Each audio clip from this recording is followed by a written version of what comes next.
औषधधारी शोलम तीर्थंकर सुखकारी इंद्र नरेंद्र पूज्य दिन नायक नमः शांति हितु शांति हितायक।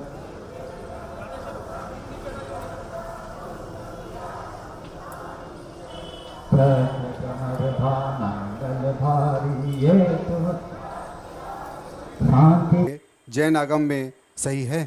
जैन मंदिर और संत निवास में एसी लगाना कतई उचित नहीं।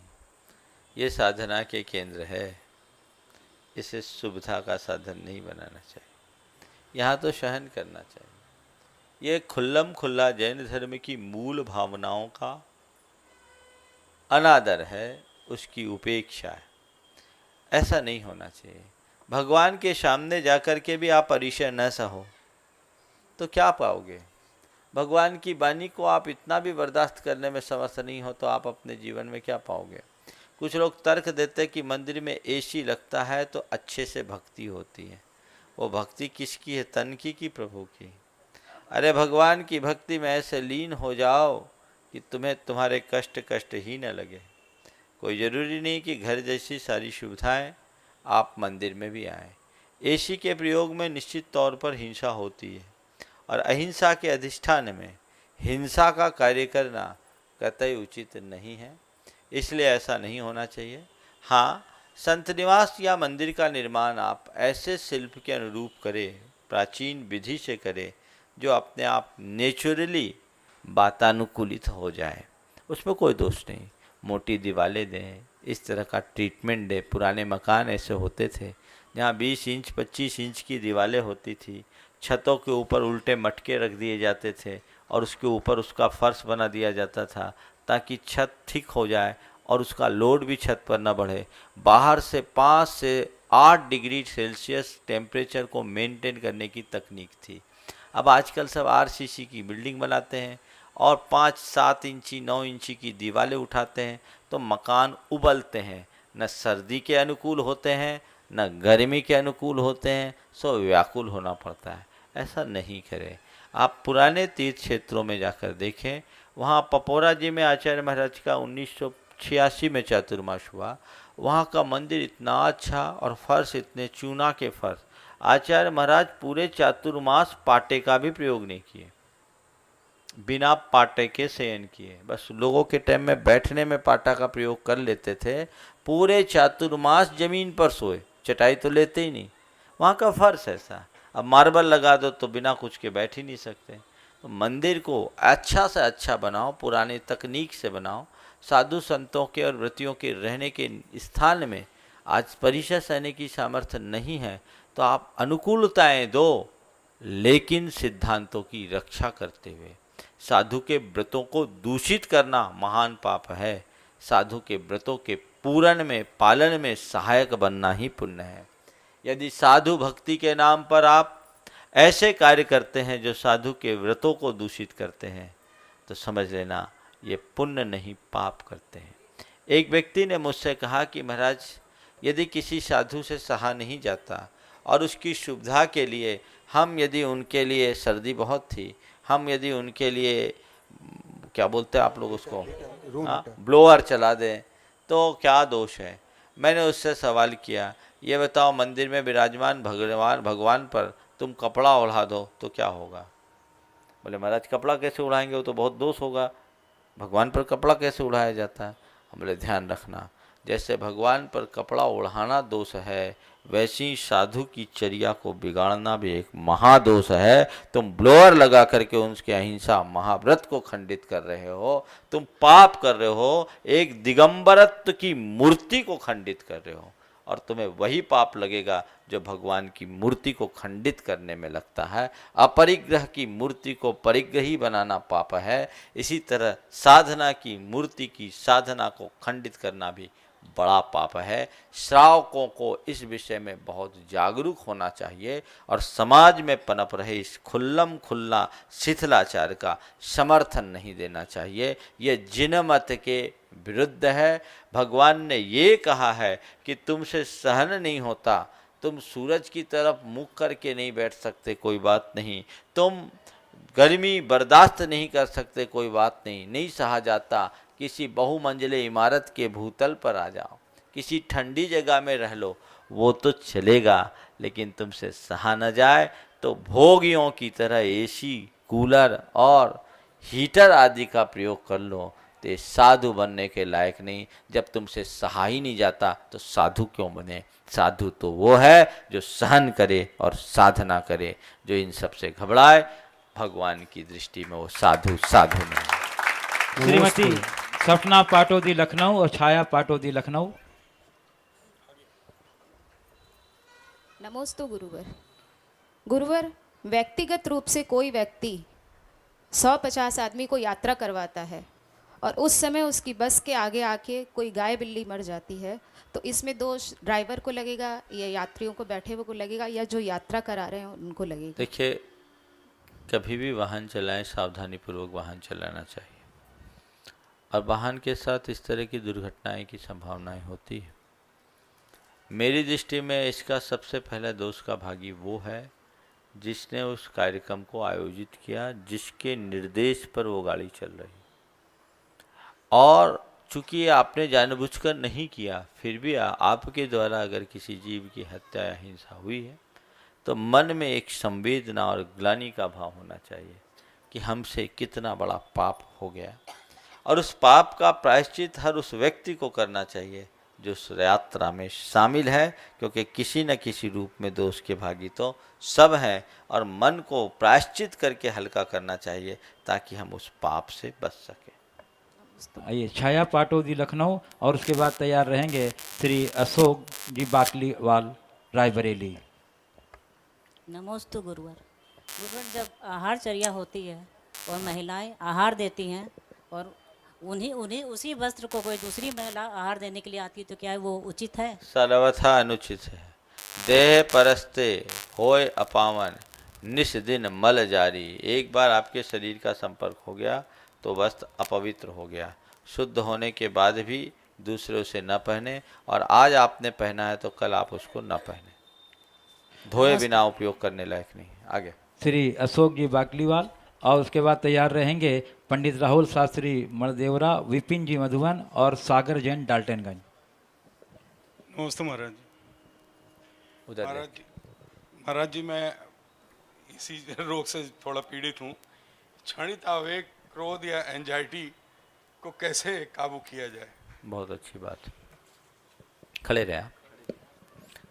क्षणिक आवेग हर व्यक्ति में किसी न किसी रूप में होता है, और कई प्रकार के आवेग होते हैं।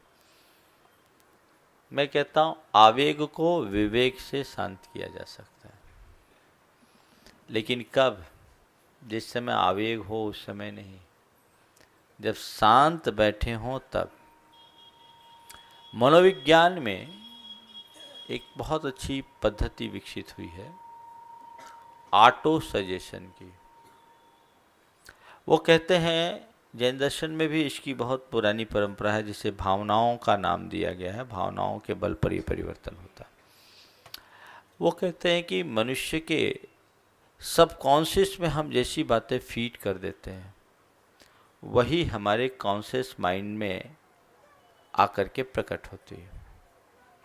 हमारे मन में यदि कोई दुर्बलता है, उस दुर्बलता को हम मन से दूर करना चाहते हैं, तो एक स्थान पर बैठे और बैठ करके बार बार उस दुर्बलता को नोटिस में लेकर अपने मन में फीडिंग करें कि मुझे इस दुर्बलता को जीतना है, मुझे इस बुराई को जीतना है, मुझे इस पर विजय पाना है, किसी भी तरीके से मुझे आगे बढ़ना है। जैसे क्रोध, जब आप अक्रोध की स्थिति में हो तब अपने मन में ये बात रखें कि क्रोध मेरे जीवन की सबसे बड़ी दुर्बलता है, मुझे क्रोध पर नियंत्रण पाना है, मुझे आवेग में विवेक रखना है, मुझे बातों को सहन करना है। इस आशय के 2-4 सूत्र वाक्य आप बनाएं और सुबह सुबह किसी खाली स्थान पर बैठें और 50-50 बार इन वाक्यों को दोहराएं। आजमाया हुआ प्रयोग है। जैसे क्रोध मेरे जीवन की दुर्बलता है, मुझे क्रोध पर नियंत्रण रखना है। ये उच्चारण अत्यंत दीर्घ और लयात्मक होना चाहिए। फिर आप अपने ऑफिस में इस तरह के सूत्र वाक्य लिख कर रखो। जिस दरवाजे से आपको बार बार गुजरना है उस दरवाजे पर इसे टांग कर रखो। इससे क्या होगा, आपके मन में ये बात बार बार फीड होगी कि मुझे ये कार्य करना है, और उससे परिणाम ये निकलेगा कि जब भी क्रोध का उभार आएगा, साथ में आपके सबकॉन्शियस से ये बात उभरेगी, आई हैव टू कंकर द एंगर, मुझे क्रोध को जीतना है। और वो आपके इस अबुद्धिपूर्वक होने वाले क्रोध को जीतने में सहायक बनेगा। इस तरीके से आप काम करें। कोई भी प्रॉब्लम हो, चाहे क्रोध हो चाहे चिंता हो, पॉजिटिव सोचना शुरू करें और शांत स्थिति में ऐसा अभ्यास बनाएंगे, निश्चित आप इन दुर्बलताओं को जीत पाएंगे। पंडित राहुल जी शास्त्री मणदेवरा, जो पिछले 10 दिनों से पद यात्रा में अपना सहयोग दे रहे हैं और आज बहुत ही सुंदर शांति विधान इन्होंने कराया है। एक बार जोरदार इनका अभिनंदन कर दीजिए। नमोस्तु महाराज जी। हम वर्तमान में देख रहे हैं कि कुछ एकांतवादियों के गुरुकुल की संख्या बढ़ती जा रही है। उन गुरुकुलों में हमारे दिगंबर जैन बच्चे जाकर गलत शिक्षा प्रदान कर रहे हैं। ऐसी स्थिति में हम उन बच्चों को जाने से कैसे रोकें? देखो, किसी को जाने से नहीं रोका जा सकता, वैकल्पिक व्यवस्था बनाओ। बच्चे क्यों जा रहे हैं, समाज को इस पर सोचना चाहिए। बच्चों को पढ़ाना माँ बाप की एक मजबूरी होती है, और पढ़ाई के नाम पर बच्चे कहीं भी जाते हैं और कभी कभी ऐसा गड़बड़ हो जाता है। तो हम दूसरों को कोसने की जगह व्यवस्थाएं बनाएं, और समाज को चाहिए कि इस तरह के ऐसे संस्थान जो सांगानेर में बने, उस तरीके के काफ़ी बन रहे हैं, विस्तार पा रहे हैं, इन्हें और बढ़ाएं। और लोगों को भी मैं कहना चाहता हूँ, शिक्षा के नाम पर गलत शिक्षा से बचें और बचाएं। थोड़ा आँख खोल करके भेजें। हम कहाँ भेज रहे हैं, वो जिनमत के अनुकूल है या नहीं, इसका विचार जरूर करना चाहिए। पंडित टोडरमल जी ने एक बहुत अच्छी कारिका लिखी है, बहुगुण विद्या निरियो असुत्त भाषी तहा विमोतब्बो, जो जह वर वनि जुत्तो विहो विघरो विसहरो लोए। कि बहुत गुण और विद्या का भंडार होने के बाद भी जो असूत्र भाषी है, अगम विरुद्ध अपनी चर्या क्रिया करते हैं, उसे दूर से छोड़ देना। सांप कितना भी कीमती मणि का धारी क्यों ना हो, लेकिन मणि के मोह में सांप के पास जाना अपनी जान गंवाना है। जो मणि के लोभ में विषधर के पास जाता है, वो विषधर विघ्नकर होता ही है। आइए विपिन जी मधुबन, जो इस पद यात्रा में जब शिखर जी से ही ये बराबर साथ चल रहे हैं, बीच बीच में आवश्यकता अनुरूप गए हैं, लेकिन फिर 5-6 दिनों से ये साथ हैं। विपिन जी मधुबन। नमोस्तु महाराज जी।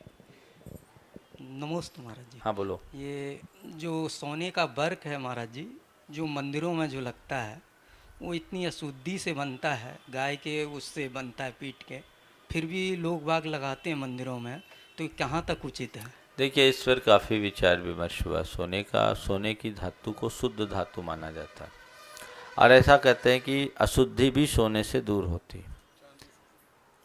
तो सोना शुद्ध माना जाता है, विष्ठा में पड़ा सोना भी सोना माना जाता है। अब कूटने की जो प्रक्रिया है, उसके विषय में ये चूँकि बड़ी पुरानी परंपरा है। जैसे चर्म का ढोल भी बनता है, चर्म के ढोलक बनते हैं, वो मंदिर में आते हैं, तो सूखे चर्म का। तो ये ऐसा कहते हैं कि मृत प्राणियों की खाल में उसे कूटा जाता है। और कूटना, वो आजकल तो खैर टेक्नोलॉजी ही बदल गई, अब तो मशीन से होने लगा है, इसलिए प्रश्न ही खत्म हो गया। इसलिए मशीन से कूटे हुए वर्क का प्रयोग करना चाहिए। चलिए, ये सागर जैन डाल्टनगंज, जो ये भी लगातार डाल्टनगंज से अपना सहयोग दे रहे हैं अहिंसा पद यात्रा में। सागर जैन। नमोस्तु महाराज जी।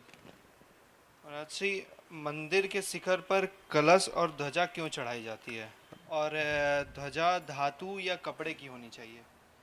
देखिए, मंदिर के शिखर पर कलश और ध्वजा, इनका अपना एक विज्ञान है। जिस मंदिर में आप पूजा अर्चा करते हैं, वहाँ जो मंत्रोच्चार करते हैं, वो सब कुछ एक पॉजिटिव कॉस्मिक पावर को जनरेट करते हैं। और पूरे ब्रह्मांड में ऐसे कॉस्मिक पावर्स हैं, जैसे आपके घर में आपका टीवी सेट डिस्क से जुड़ा हुआ है,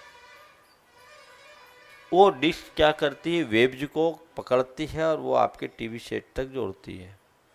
ऐसे ही एक कलश है जो एक अतीत का विज्ञान है, जो उस पॉजिटिव एनर्जीज को खींचते हैं और उससे मंदिर में वो संचित रहते हैं। और यहाँ एंटीना का काम, अब एंटीना तो बदल गया, डिस्क का रोल हो गया, तो वो उसको वहाँ संचित रखते हैं, ग्रहण करते हैं, और जो मंदिर में पहले की ऊर्जा है उसे बाहर नहीं जाने देते। ध्वजा जयगान का प्रतीक है, जिनशासन का द्योतक है, इसलिए ध्वजा मंदिर में रखा जाता है। शास्त्रों में ऐसा लिखा है कि जिस मंदिर पर कलश न हो और ध्वजा न हो, वहाँ के पूजा पाठ का वांछित परिणाम नहीं मिलता। कुछ स्थानों में तो इतना तक लिख दिया कि वो सब निरर्थक होते हैं, तो केवल इसलिए कि वहाँ की ऊर्जा संचित नहीं रह पाएगी। तो वो ऊर्जा संचित हो और उससे हम अभिभूत हो सके, इसलिए मंदिर का ऐसा शेप बनाया जाता है गुंबदाकार, और उसके ऊपर कलश रखे जाते हैं, ध्वजा बढ़ाई जाती है। अनुराग आपने जैन, पूछा है कपड़े की या धातु की, ध्वजा तो कपड़े की ही होती है, लेकिन अब सुविधा की दृष्टि से प्रतीकात्मक ध्वजा लोग धातु की रखने लगे हैं कि कौन चढ़ाए कैसे उतारे। क्योंकि शिखर काफ़ी ऊंचे होते हैं, फिर भी मुझसे अगर राय लो कोई ऐसी टेक्निक बने कि धागे से ध्वजा को ऊपर चढ़ाया जाए और उतारा जाए, साल में 3 बार उत्सव पूर्वक मंदिर की ध्वजा बदल दी जाए, तो कपड़े की ध्वजा की तो कोई तोड़ ही नहीं है, जो लहराती है। आचार्य महाराज ने कहा कि ये पताका है। इसका मतलब क्या, ध्वजा दूर से बताती है, देख ले भगवान का पताका। क्या भगवान का पता, यही भगवान बसते आओ और अपने जीवन का कल्याण करो। मैं आमंत्रित कर रहा हूं अनुराग जैन, इंजीनियर जो मुंबई हैं। बंधुओं में बताना चाहता हूं कि पूज्य गुरुदेव की जो 14 गुण स्थान की परिकल्पना है, उसको एक चुनौतीपूर्ण कार्य है साकार रूप में दिखाना। उसके लिए वो बहुत तत्परता से कार्यक्रम कर रहे हैं। श्री अनुराग जैन मुंबई, एक बार जोरदार करते ध्वनि से हमारे अनुराग जी का अभिनंदन कर दीजिए। बंधु नमोस्तु महाराज जी। महाराज श्री, मेरा सवाल है कि आध्यात्मिकता से बढ़ती हुई जीवन शैली में धर्म को किस तरह अपने जीवन में उतारे? आध्यात्मिकता की आधुनिकता? आधुनिकता से भरी हुई जीवन शैली में धर्म को किस तरीके से अंगीकार करें, बहुत अच्छी बात है। देखिए, आधुनिक होना कभी बुरा नहीं है, आधुनिक बने। मैं आधुनिकता का कभी विरोधी नहीं, और आधुनिकता धर्म में कहीं बाधक है, मुझे ऐसा भी नहीं लगता। आधुनिक बने पर गतानुगतिक न बने, आधुनिकता की होड़ में अपनी मौलिकता को न खोए। कोई व्यक्ति कितना भी आधुनिक है, अगर उसकी निष्ठा जीवित है तो उस आधुनिकता के साथ भी अपने जीवन में धर्म कर सकता है। आधुनिक होने का मतलब क्या है? आज के समय में आधुनिक वो माना जाता है जो जरूरत से ज़्यादा हाई फाई जीवन शैली को अपनाए, व्यसन और बुराइयों में लिप्त हो जाए। वो अपने आप को मॉड कहता है, आधुनिक कहता है। वो आधुनिकता नहीं है। आधुनिक होने का सच्चा अर्थ है मेरी दृष्टि में वो है कि जो अपने जीवन में नित नूतन सृजन करे, अपने आप को आगे बढ़ाए और कुछ अच्छा हासिल करे, युग में जो कुछ भी अच्छा उसे स्वीकार करे। अपनी मौलिकता को बचाकर आधुनिकता को अपनाने में कोई हानि नहीं है। लोक में ऐसे अनेक लोग हैं जो अपनी मौलिकता को बचा करके आधुनिक हुए हैं। मेरे संपर्क में ऐसे अनेक लोग हैं जिनके जीवन में, जो बहुत देश से बाहर अमेरिका जैसी जगह में हैं, आधुनिक है, 5 स्टार होटलों में जाते आते हैं, बड़ा अच्छा लंबा चौड़ा कारोबार है। उनके बाहरी लिविंग स्टेटस को देखते हैं तो लगता है कि एक साधारण, एक हाई फाई व्यक्ति है, लेकिन उनके जीवनचर्या को और व्यवहार को देखते हैं तो ऐसा लगता है बहुत धार्मिक व्यक्ति है, क्योंकि उन सब के मध्य भी वो अपनी मौलिकता को खोए नहीं है, अपनी प्रिंसिपल को ठीक ढंग से अपनाया है। बल्कि मैं कहता हूँ, मौलिकता से जुड़ा हुआ आधुनिक व्यक्ति पुरातन पंथियों से ज़्यादा अच्छा धर्म कर सकता है, क्योंकि वो लकीर नहीं पीटता, सबको यथार्थ से जोड़ करके करता है। इसलिए हर चीज़ के मर्म को समझिए, जो उपयोगी है उसे स्वीकार कीजिए, जो कल्याणकारी है उसे स्वीकार कीजिए, और जो अनुपयोगी है उसे दूर कर दीजिए, जीवन धन्य हो जाएगा। आइए श्री मोहित जैन कन्नौज जो बड़े मंटू के पुत्र हैं, और शुभने जैन दिल्ली ग्रेट नोएडा, और उसके बाद तैयार रहेंगी श्रीमती मणि जैन बछरावा। मोहित जैन कन्नौज। नमस्ते महाराज जी, मेरा प्रश्न ये है कि मैं हॉस्टल में रहता हूँ, तो मैं अपने जैन संस्कारों का पालन कैसे कर सकता हूँ? आगे, हॉस्टल में रहते हुए जैन संस्कारों का पालन कैसे करूं? देखिए, ये तो एक तुम्हारे जैसे सब बच्चों का प्रश्न है, और ये बात पेरेंट्स को सीखनी चाहिए, सोचनी चाहिए कि हम अपने बच्चों को कैसी जगह भेजें। ऐसी जगह भेजें जहाँ जैन संस्कार मिले या न मिले, जैन संस्कार के विरुद्ध वातावरण नहीं मिलना चाहिए। तो सबसे पहली बात, हॉस्टल में रहते हुए उन सब चीज़ों से अपने आप को बचाओ जो हमारे मूलभूत जैन संस्कार के विरुद्ध है। मद्य मांस मधु के सेवन से अपने आप को बचाओ, व्यसन और बुराइयों से अपने आप को बचाओ। ये तुम्हारी, थोड़ा सा पीछे हो जाओ, ये तुम्हारी सबसे पहली आवश्यकता है। इनसे अपने आप को बचा करके चलोगे, जीवन में निश्चित सफलता मिलेगी। दूसरी बात, वहाँ अपने संस्कारों को आगे कैसे बढ़ाएं। मैं ये कहना चाहता हूँ, अगर बढ़ा सको बहुत अच्छी बात है। जो माँ बाप से संस्कार मिले उसे घटाओ नहीं, ये भी बहुत बड़ी बात है। अपने दिन की शुरुआत भगवान के स्मरण से, नमोकार मंत्र से करो, देव शास्त्र गुरु का वंदन करो, कोई एक स्तुति रखो, और अपनी जो मूल अपनी पहचान है जैन होने की, उसको रोज़ याद करो, और ये तय करो मुझे किसी भी स्थिति में इनका उल्लंघन नहीं करने देना है। तो वहाँ रहते हुए भी न केवल अपने संस्कारों की रक्षा करोगे, अपितु तुम्हारे संपर्क में आने वाले लोग भी अच्छे संस्कार ग्रहण कर सकेंगे, प्रेरणा ले सकेंगे। मेरे संपर्क में एक युवक है जो बॉम्बे में पढ़ रहा था, अच्छा संस्कार युक्त लड़का, और उसके साथ जो उसके 2 पार्टनर थे वो भी जैन थे, और वो बच्चे एक ऐसी परंपरा से जुड़े हुए थे जिनमें सामायिक का ज़्यादा चलन, मूर्ति पूजा पर विश्वास नहीं रखते थे। उसने देखा कि वो बच्चे रोज़ सामायिक करते हैं, तो उसको जब सामायिक करते देखा तो वो बच्चा था, अच्छा धार्मिक था, लेकिन मंदिर दूर होने के कारण रोज़ नहीं जाता था। उसने मन में सोचा, जब ये सामायिक करते हैं तो मैं भी रोज़ मंदिर क्यों न जाऊं, और कम से कम संडे को अभिषेक क्यों न कर लूं। उसके अंदर मंदिर जाने के भाव हो गए और अभिषेक करने के भाव हो गए। किसके कारण? दूसरों को देखकर। अपने संस्कार को ऐसा प्रबल बनाओ जिसे देखकर, तुम्हें देखकर तुम्हारे और जो साथी भाई हैं उनको भी लगे, भाई मुझे भी यही करना चाहिए, यही मेरी मौलिक पहचान है। आइए शुभनी जैन दिल्ली ग्रेट नोएडा, और उसके बाद तैयार रहेंगी श्रीमती मणि जैन बछरावा।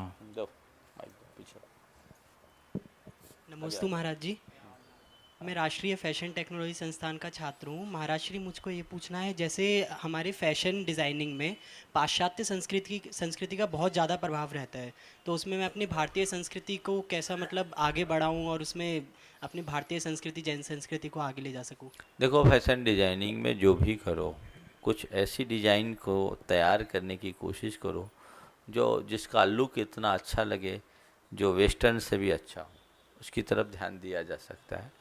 डिजाइनर के ऊपर बहुत कुछ निर्भर होता है, जो दूसरे कर रहे हैं वही हम करें ऐसा कोई ज़रूरी नहीं है, और उसमें अच्छे से अच्छे अवसर अपने प्रयोग करना पड़ेगा, और प्रयोग चुनौतीपूर्ण होते हैं। प्रयोग से बहुत बहुत परिवर्तन भी आता है, लोग उन सब चीज़ों को देखते हैं, पर इतना आप करो कि कम से कम शरीर ढके, शरीर उघड़े नहीं। इस तरह की अच्छी डिजाइन कर सकते हो।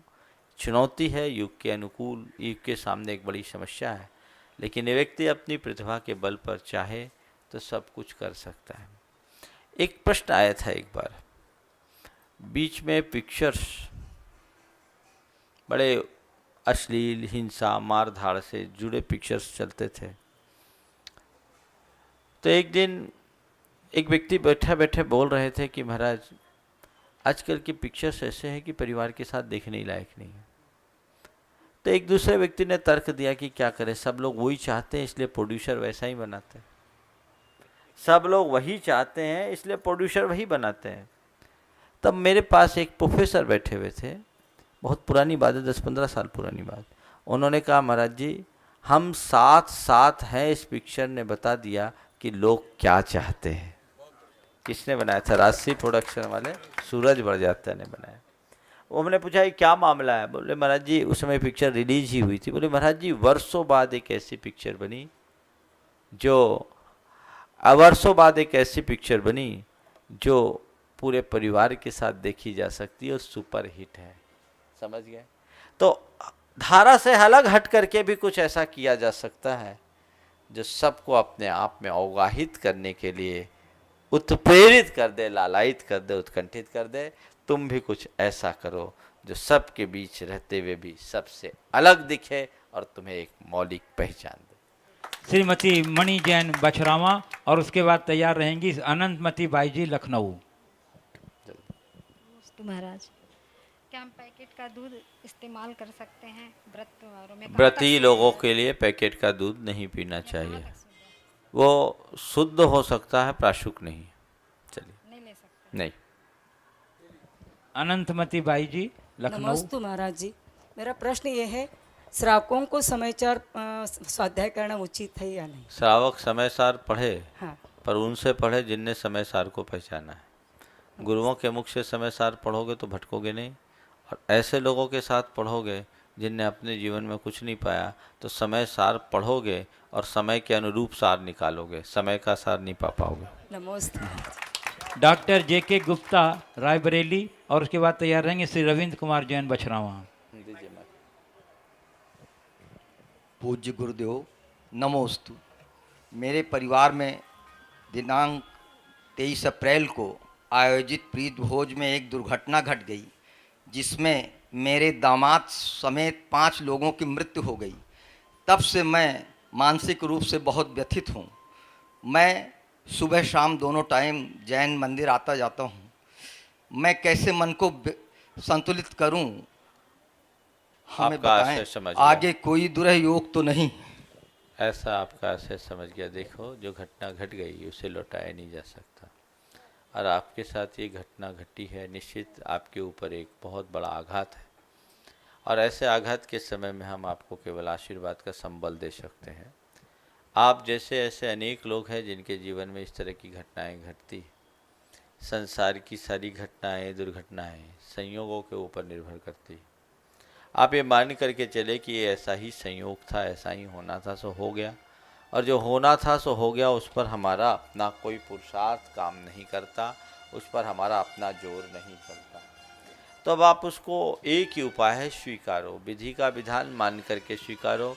ये सोचो कि मेरे और मेरे बेटे का इतने ही दिन का योग था, और आप अपने मन से स्वीकार लोगे तो आपके मन की जो व्यग्रता है वो शांत हो जाएगी। इसे स्वीकार करना ही पड़ेगा। इसके अलावा आपके पास और कोई दूसरा उपाय भी नहीं है। और इससे एक पाठ लो कि जीवन का कोई ठिकाना नहीं। मेरे पास भी मेरे लिए जितना समय बचा है, इसका मैं जितना अच्छे से अच्छा उपयोग कर सकूं कर लूं, ताकि जीवन के सार तत्व को पाया जा सके। आइए श्री रविंद्र कुमार जैन बछरावा और उसके बाद तैयार रहेंगे Shailendra Kumar Jain chief manager ITI और श्रीमती रेणु जैन रायबरेली। नमस्ते महाराज जी। महाराज जी, दूसरे के चौके में आहार देने से आहार दान का पुण्य होता है? दूसरे के चौके में आहार देने से आहार दान का पुण्य मिलता है, क्योंकि कृतकारी अनुमोदन का भी फल है, लेकिन उनकी अनुमति लेकर के देना। और जिस दिन आहार दो उस दिन अपना भी कुछ न कुछ दो। पंडित सागरमल जी जैन विदिशा के एक बड़े विद्वान थे। उनके घर की स्थिति ऐसी थी कि वो चौका नहीं लगा सकते थे, बहुत छोटा सा घर था। आहार देते थे, और मैंने देखा जिस दिन वो आहार देते थे लौट के आते तो 100 का नोट मंदिर के गुल्लक में डालते। मैंने पूछा ये क्या करते हो? बोले महाराज जी, मैं जिस दिन आहार देता हूँ, स्वस्याति सर्गो दानम कहा, मेरे घर में दान हो नहीं सकता, आहार दे नहीं सकता। मैंने आहार दिया, दूसरों का लेके दे दिया, अपना दिया नहीं, और आपको पैसा दे नहीं सकता, तो इस अनुमोदना के भाव से मंदिर के गुल्लक में ही डाल करके संतोष कर लेता हूँ। कोशिश करना चाहिए मेरा भी कुछ लगे अपनी शक्ति और सामर्थ्य के अनुसार। आइए शैलेंद्र कुमार जैन चीफ मैनेजर।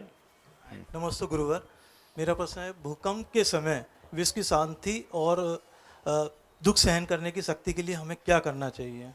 देखिए, जब भी कोई विरुद्ध घटना घटे उस समय हमें होनहार को मानकर स्वीकार करना चाहिए और संसार की नश्वरता का विचार करना चाहिए, आत्मा की अमरता का विचार करना चाहिए और ये सोचना चाहिए कि संसार में ऐसा तो चलता ही रहेगा, चलता ही रहता है।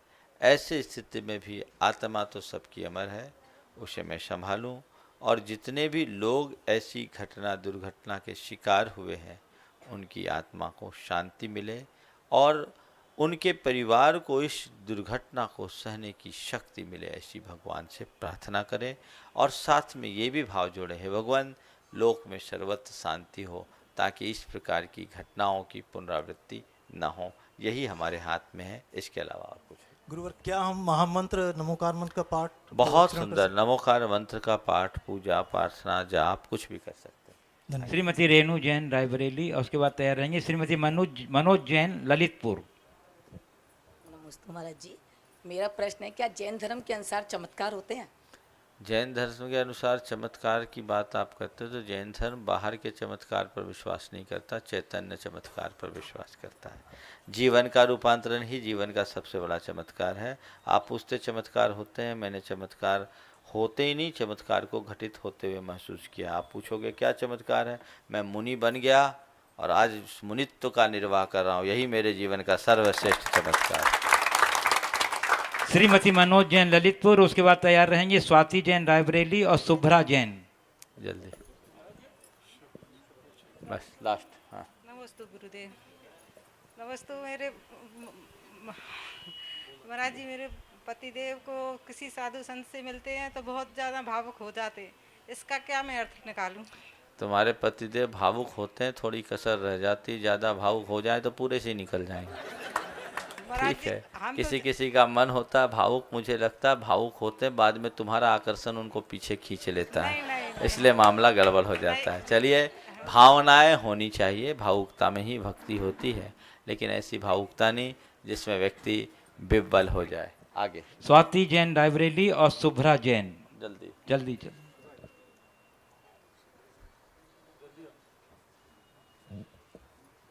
नमस्ते महाराज जी, मेरा प्रश्न ये है कि जो फोटो हम लोग भगवान के मोबाइल पे लगाते हैं उसको अशुद्धि में छूना नहीं लगाना चाहिए। वॉलपेपर वगैरह में किसी भी धार्मिक पूज्य प्रतीक को नहीं लगाना चाहिए, क्योंकि उसमें शुद्धि अशुद्धि सब अवस्था में आप रखते हैं।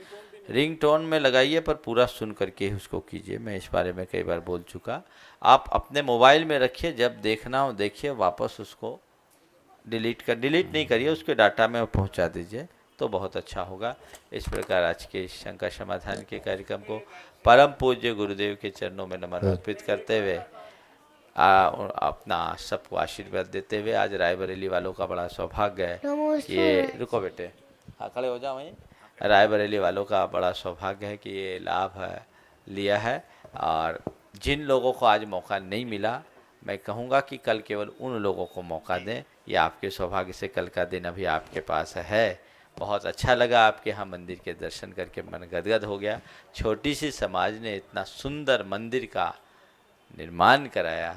मेरे पास तो समय समय पर सुनील भाई मार्गदर्शन के लिए आते थे, लेकिन मैंने देखा वास्तव में इन्होंने बहुत अच्छा काम किया, और मुझे मालूम पड़ा उनके भाई अशोक का इसमें बहुत योगदान रहा है। बाहर का मंदिर बना लिया, भीतर के मंदिर को भी अब भव्य बनाना है, जिससे जीवन का कल्याण हो सके। इस बच्चे ने प्रश्न किया है, यदि समय है तो इसको आधा मिनट, आज समय हो गया, कल चांस मिलेगा। हाँ महाराज जी, आशीर्वाद। मंदिर में जाके चावल क्यों चढ़ाया जाता है? मंदिर में जाकर चावल इसलिए चढ़ाते हैं कि हमारी हमेशा की भूख चले जाए। ठीक है, आज यहीं पर कह के आशीर्वाद दे रहा हूँ। बोलिए परम पूज्य आचार्य श्री विद्यासागर जी महाराज की जय। सभी बैठे उतारो आरती उतारो धरी मोरत निहारो, आरती उतारो धरी मोरत निहारो, उठे बिहारी मुनिराज आज थारी आरती उतारो, प्रेमाण सागर जी महाराज आज थारी आरती उतारो, आत्मा को पासु आने को आए, अध्यात्म अमृत पाने को आए, वर्षा दो अन्ना सागर जी महाराज आज थारी आरती उतारो, कब से प्यासी है अखियां हमारी, कब से ये प्यासी है अखियां हमारी, वो कब से प्यासी है अखियां हमारी, कब से ये प्यासी है अखियां हमारी। वीतराग मूरत है प्यारी प्यारी, वीतराग मूरत है प्यारी प्यारी, सपना हुआ साकार आज थारी आरती उतारो, सपना हुआ है साकार आज थारी आरती उतारो। ओ ब्राह्मण सागर जी महाराज आज थारी आरती उतारो, ब्राह्मण गुरु की है महिमा न्यारी, ब्राह्मण गुरु की है महिमा न्यारी, इनके आशीष का अतिशय है भारी, इनके आशीष का अतिशय है भारी। ओ ज्ञाने का पाऊ समराज आज थारी आरती उतारो, ज्ञान का पाओ साम्राज्य आज थारी आरती उतारो। ओ ब्राह्मण सागर जी महाराज आज थारी आरती उतारो, चरणों की रज को मैं सिर पर लगाऊं, चरणों की रज को मैं सिर पर लगाऊं, ओ चरणों की रज को हम सिर पर लगाएं, चरणों की रज को हम सिर पर लगाएं, ओ जन्म मरण के कष्ट मिटाएं, जन्म मरण के कष्ट मिटाएं, मुक्ति का पाऊं समराज थारी आरती उतारो, मुक्ति का पाओ साम्राज्य आज थारी आरती उतारो। ओ ब्राह्मण सागर जी महाराज आज थारी आरती उतारो, आरती उतारो थारी मूरत निहारो, आरती उतारो थारी मूरत निहारो, आरती उतारो थारी मूरत निहारो, आरती उतारो थारी मूरत निहारो। ओ तीर्थ विहारी मुनिराज आज थारी आरती उतार, ओ तीर्थ बिहारी मुनिराज आज थारी आरती उतार। ओ ब्राह्मण सागर जी महाराज आज थारी आरती उतारो, जयकारा गुरुदेव का जय जय गुरुदेव, बोलो जयकारा गुरुदेव का जय जय गुरुदेव, बोलो जयकारा गुरुदेव का, बोलिए मुनि श्री प्रमाण सागर जी महाराज की, मुनि श्री विराट सागर जी महाराज की, समस्त मुनि संघ की।